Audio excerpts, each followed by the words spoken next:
Senhor, meus irmãos, estamos iniciando uma série de estudos bíblicos nesse canal, que eu acredito que é um projeto que está no coração de Deus e nós estamos crendo que há de ser uma bênção para os irmãos. Esse canal ele tem por objetivo trazer ensinamentos bíblicos concernente à defesa da fé.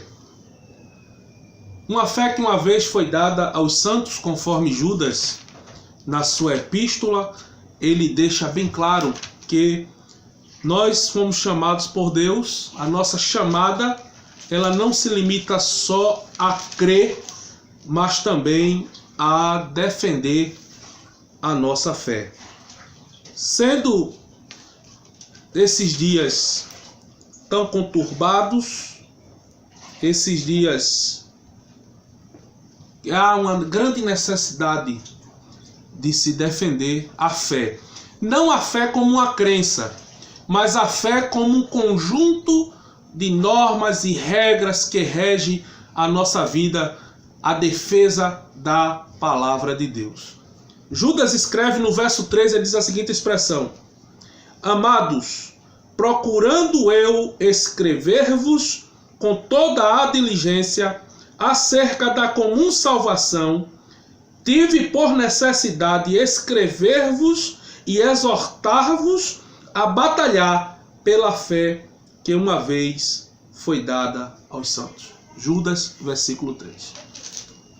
Queremos iniciar essa série de estudos, de vídeos sobre seitas e heresias, e nesse vídeo inaugural, ou seja, nesse vídeo inicial, esse vídeo que nós vamos postar agora, queremos que os irmãos que assistirem aí faça a sua inscrição, divulgue, fale para os demais irmãos, pois eu tenho certeza que há de ser uma bênção.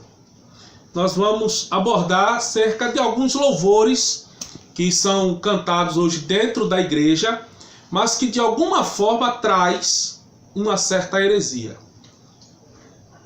Bom, o apóstolo Paulo, ele já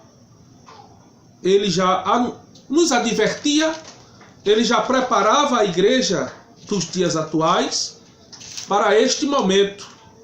Ele já diz que em 1 Timóteo, capítulo 4 e o verso 1, Paulo diz àquele jovem pastor da igreja de Éfeso, Timóteo: Mas o Espírito expressamente diz que nos últimos tempos apostatarão alguns da fé, dando ouvidos a espíritos enganadores e à doutrina de demônios, pela hipocrisia de homens que falam mentiras, tendo cauterizada a sua própria consciência, proibindo o casamento e ordenando a abstinência dos manjares que Deus criou para os fiéis e para os que conhecem a verdade, a fim de usarem deles com ações de graça. Queremos iniciar essa abertura deste vídeo agradecendo a Deus pela vida do pastor Ailton José Alves, que é o pastor presidente dessa Assembleia de Deus aqui em Pernambuco. É um pastor que eu tenho uma referência para falar sobre esse assunto. Pastor apaixonado pela palavra de Deus e que tem sido na minha vida uma bênção e uma inspiração também para defender a palavra de Deus. Também, na época, um pastor de Moreno, hoje deputado federal, mas é nosso pastor, ele também foi uma fonte, pastor Francisco Eurico, hoje deputado federal. Também um pastor que eu tenho como referência. Mas hoje, mais do que nunca, nos dias atuais, o pastor Isaac tem sido também uma referência, né, na minha vida, como um dos defensores da fé, da doutrina, da palavra de Deus. Não quero, irmãos, trazer nada de novo, não existe nada novo, só existem detalhes que a gente precisa observar. Quando eu disse que iria falar sobre louvores que fazem parte da liturgia da nossa igreja, são louvores antigos, louvores atuais e até, pasmem os irmãos, louvores da harpa cristã, que a harpa cristã faz parte da liturgia, do culto, dos hinos congregacionais, mas que de certa forma trazem a heresia. Queremos trazer à tona para os irmãos essas informações para que os irmãos estejam atentos, porque a gente às vezes se preocupa com as raposas grandes e se esquecem das raposinhas. Paz, meus irmãos, o maior estrago na vinha é feito pela raposinha, a pequena, o filhote. Por quê? As raposas grandes, elas alcançam os cachos, elas derrubam. As pequenas, por não alcançarem, elas simplesmente vão na base, na raiz, na estrutura da planta. E o dano ali é muito maior. As consequências é muito maior, porque ela vai na raiz. Ela vai na raiz. Então os danos são muito maiores. Os irmãos estão bem habituados a cantar alguns hinos, e eu queria citar alguns hinos de saudosa lembrança, hinos de compositores consagrados, né, hoje no mundo evangélico, mas que infelizmente deixou a desejar algumas letras. Bom, quem não se lembra de uma letra de um hino de Luiz de Carvalho, né, onde ele dizia mais ou menos assim: cortaram madeiro, fizeram a cruz para o meu Salvador. Madeiro lavrados com pregos cravados, pesada ficou. Ele carregou a cruz, no caminho caiu. Essa expressão, no caminho caiu, isso é paganismo, né? Isso vem da doutrina católica. Isso é fruto do paganismo. Ou seja, essa informação aí, ela não contém na Bíblia, ela não está escrita na Bíblia. Em nenhum canto dos evangelhos está escrito que Jesus caiu com a cruz. Parece uma coisa boba, uma coisa simplória, um negócio tão... Mas fere tudo que sai, tudo que foge das Escrituras, tudo que não está dentro das Escrituras, né? Tanto é que lá em Apocalipse há uma maldição para aqueles que diminuem e para aqueles que acrescentam a palavra de Deus. Se você abre sua Bíblia, se você puder abrir a sua Bíblia comigo, você que está me assistindo, e puder abrir a sua Bíblia no livro de Apocalipse, no capítulo 22, você vai ver o que o escritor ele diz acerca destas coisas.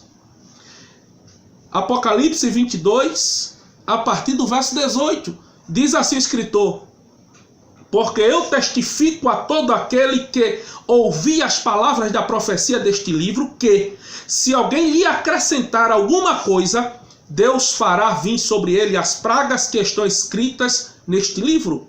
E se alguém tirar quaisquer palavras do livro desta profecia, Deus tirará a sua parte da árvore da vida e da cidade santa que estão escritas neste livro. Não pode se acrescentar nada, nem pode diminuir nada do que está escrito.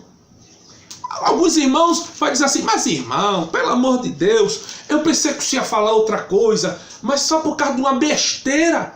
Pois é, amados, são esses detalhes, são essas besteiras que estão ferindo os nossos cultos, tirando os irmãos da verdadeira doutrina.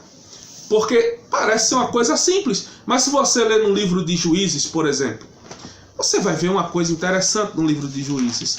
Juízes, capítulo 12, você vai ver uma coisa interessante. Quando os irmãos estiverem atentos, lendo o livro de Juízes, vão observar nessa passagem que por causa de um sotaque, alguém que não podia falar perfeitamente aquela palavra, foi identificado e foi executado. Exemplo, no livro de Juízes, no capítulo 12, os irmãos vão ver o seguinte: A partir do versículo 5, eu quero ler com os irmãos. Porém tomaram os gileaditas aos efraimitas os vales do Jordão, e sucedeu que quando os fugitivos de Efraim diziam, passarei, então os homens de Gileade lhe diziam, és tu efraimita? E dizendo ele não, então lhe dizia, dize pois, Shibolete. Porém ele dizia Simbolete, porque eu não podia pronunciar assim bem. Então pegavam dele e o degolavam no vale do Jordão, e caíram de Efraim naquele tempo 42.000. Né? Você disse agora, isso é besteira? Está aqui, está na Bíblia. Então, acrescentou alguma coisa? Então, foi um detalhe. Os efraimitas, eles não pronunciavam a palavra Shibolete como deveria ser, eles tinham um sotaque que não deixava falar aquela palavra corretamente, ficou fácil para os gileaditas identificar quem era de Efraim. És tu de Efraim? Não. Então pronuncia essa palavra. Não pronunciava, morria. Então, são essas coisas, irmãos, que a gente precisa estar atento, porque a heresia, ela não vem identificada como heresia. Heresia não vem rotulada de heresia. Heresia não vem mostrando os males que ela vai causar na igreja. Hoje o perigo é um perigo silencioso. Hoje o maior perigo da igreja é um perigo silencioso que vai matando ela devagar, que são essas coisas que vão entrando. Disfarçada de adoração, disfarçada de liturgia, e de repente a igreja está envolvida naquilo ali, foge da palavra de Deus e está o desmantelo. Bom, Oséias de Paula, um dos cantores também consagrados, né? Eu vou citar aqui bem rápido por causa do tempo, um dos cantores muito bem consagrados no mundo evangélico. Meu Deus, é inquestionável a vocação e a chamada do cantor Oséias de Paula. Mas ele falando sobre o homem, quem era o homem, ele disse que o homem era a poeira esquecida. Parece ser uma besteira, mas não é. Primeiro porque Deus não tem amnésia, certo? Então, aí aí do outro lado, você pode olhar para mim e dizer, mas a Bíblia diz que Deus se esqueceu. E eu digo para você que Deus não se esquece. Isaías 49, o profeta Isaías, ele diz, ainda que uma mãe que cria o seu filho venha a se esquecer dele, todavia eu não me esquecerei de vós. É doutrina, filho, é palavra de Deus. Mas Deus esqueceu, irmão. Deus esqueceu. E aquela expressão, e lembrou o Deus de Ana, e lembrou o Deus. Certo, meu filho. Essa expressão lembrar não quer dizer que Deus esteja esquecido. Para isso a gente tem que usar a etimologia. Para isso a gente tem que usar uma das coisas importantes hoje para quem estuda a Bíblia é a hermenêutica. E a hermenêutica vai dizer que a exegese é ela que vai dar ela que vai dizer o que o que aquela palavra quer dizer. Porque a palavra, ela tem o seu sentido tanto no contexto imediato como no seu contexto remoto. Então, o contexto é que vai dar a interpretação daquela palavra. Lembrou-se Deus de Ana, não quer dizer que Deus estava esquecido dela. Apenas quer dizer que chegou o tempo de Deus agir.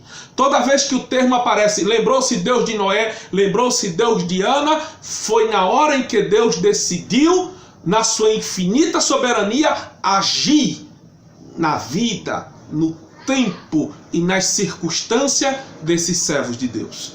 Nunca usou-se essa expressão para dizer que Deus tem problema de amnésia, de esquecimento. É como se Deus estivesse ocupado e de repente lembrou Deus de Ana. Não, senhor. O Deus que eu sirvo e o Deus que você serve, ele não tem problema de amnésia. Ele não se esquece. A mente dele está sempre ávida, lúcida, e ele lembra de tudo, sabe tudo. Se ele ainda não fez, é porque não chegou o tempo dele. Esse é o grande diferencial do Deus a quem nós servimos. Pois bem, Deus não esquece.